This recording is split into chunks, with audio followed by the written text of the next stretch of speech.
The Red Badge of Courage by Stephen Crane. Chapter 12. The column that had butted stoutly at the obstacles in the roadway was barely out of the youth's sight before he saw dark waves of men come sweeping out of the woods and down through the fields. He knew at once that the steel fibers had been washed from their hearts. They were bursting from their coats and their equipments as from entanglements.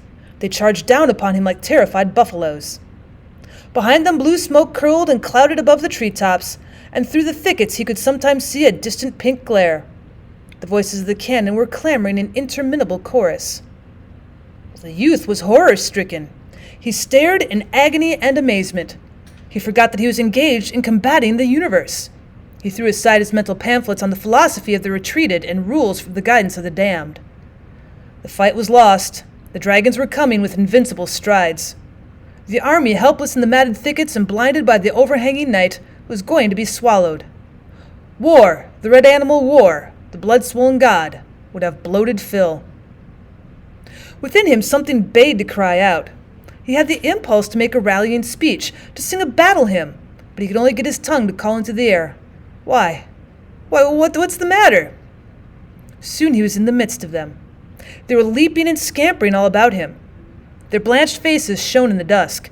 They seemed for the most part to be very burly men. The youth turned from one to another of them as they galloped along. His incoherent questions were lost. They were heedless of his appeals. They did not seem to see him. They sometimes gabbled insanely.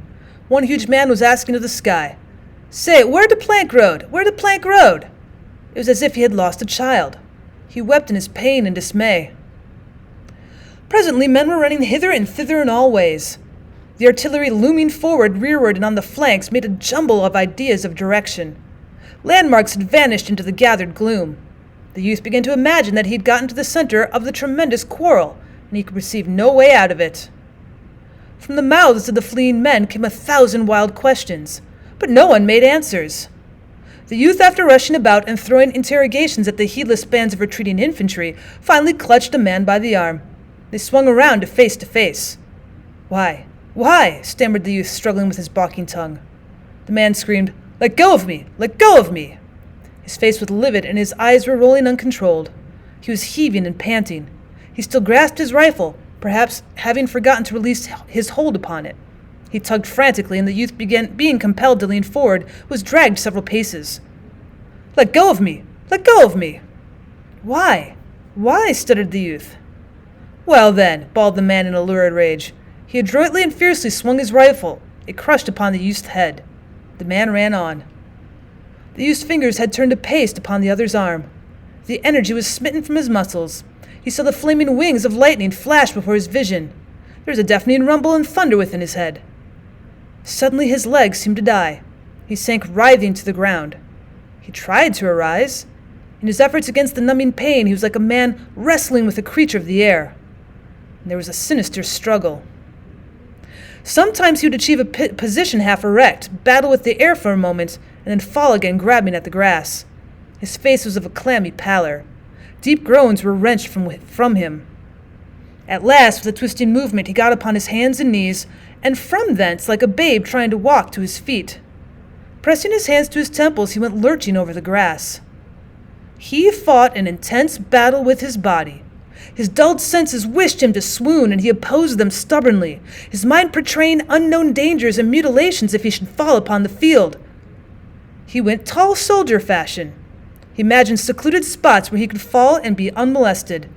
To search for one, he strove against the tide of pain.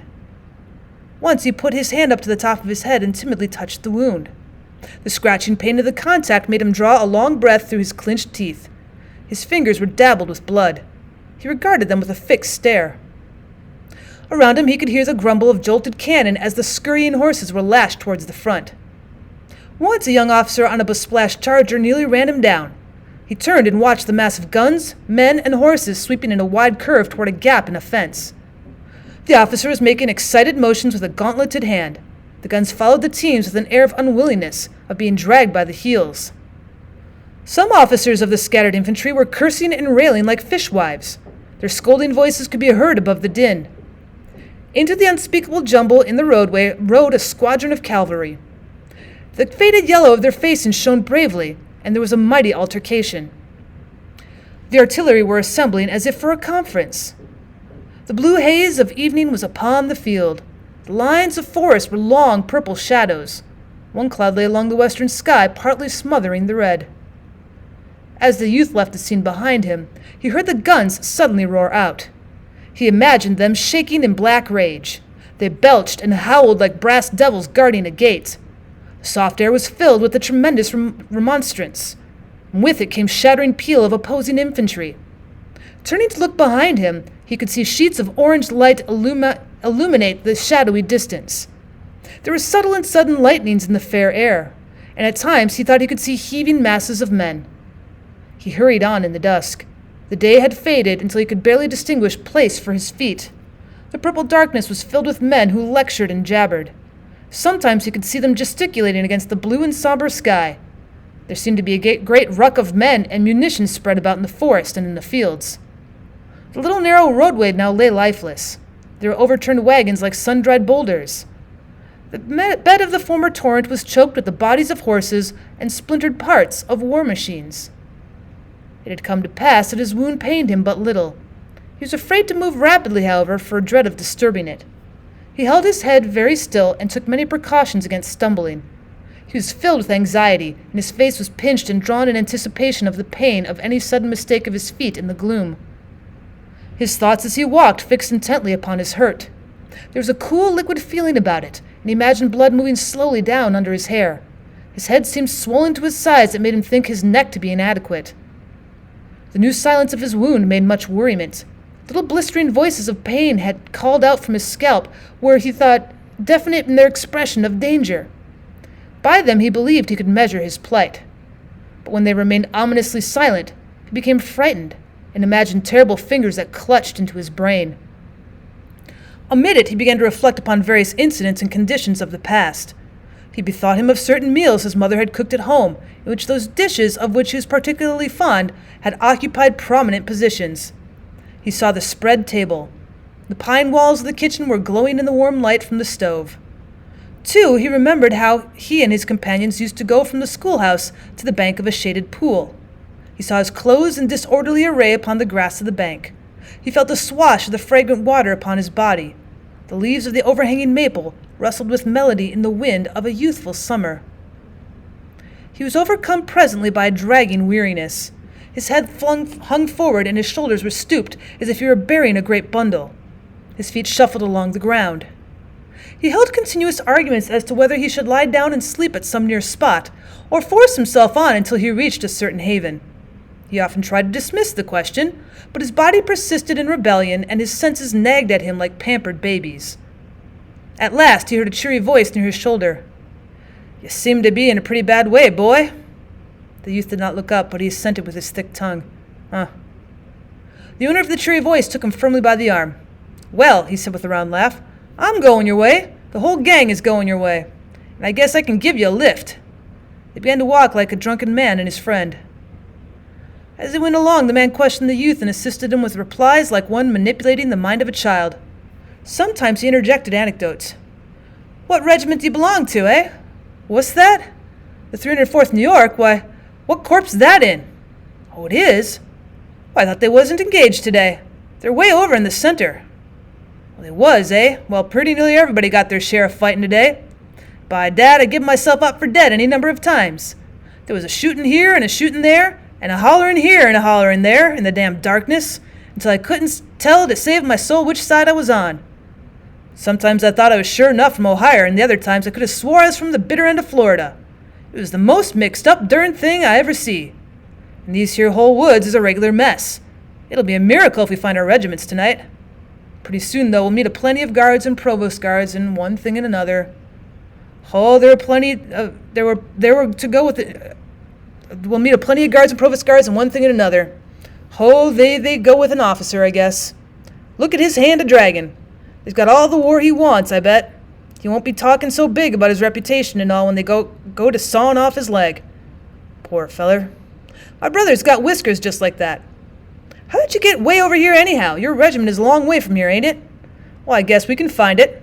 You know, there was a boy killed in my company today, and I thought the world and all of. Jack was a nice feller. By Ginger, it hurt like thunder to see old Jack just get knocked flat. We was a-standing pretty peaceable for a spell, though there was men running everywhere all round us, and while we was a-standing like that, along come a big fat feller. He began to peck at Jack's elbow, and he says, "Say, where's the road and the river?" And Jack, he never paid no attention, and the feller kept on a-pecking at his elbow and saying, "Say, where's the road to the river?" Jack was a-looking ahead all the time, trying to see the Johnnies coming through the woods, and he never paid no attention to this big fat feller for a long time.